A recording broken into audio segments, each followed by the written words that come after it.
புடலங்காய் பொரியல். இது ஒரு குறிப்பாக எடுத்துக்கோங்க. இந்த புடலங்காயில் இந்த ஸ்கின் அப்படி பச்சையம் தெரிகிற மாதிரி மேலே இருக்குது. ஏன்னா மருந்தெல்லாம் அடிச்சிருப்பாங்க. இதை அப்படியே சீவிக்கலாம்.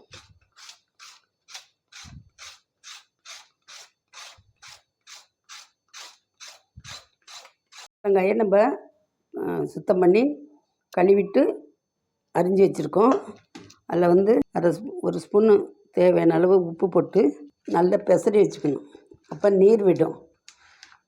எல்லா இடத்துலையும் நல்லா இது பண்ணி ஒரு 5 நிமிஷம் அப்படியே ஊற வச்சிடணும். புடலங்காய் சுத்தம் பண்ணி உப்பு போட்டு ஊற வச்சுருந்தோம்.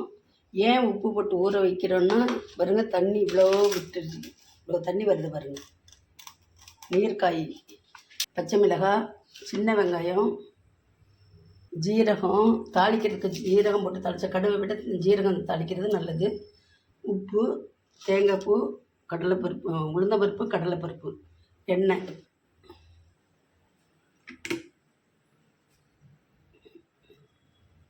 ஜீரகம்,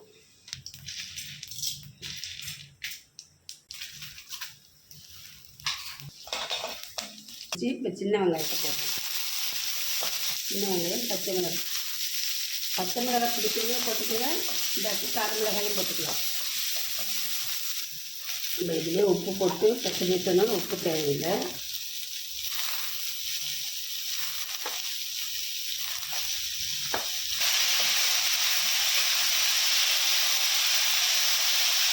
புடலங்காய்க்கு அதிகமாக தண்ணி வேண்டாம்.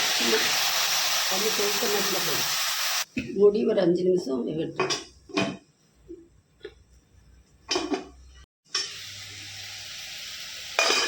ரெடியாகிடுச்சு.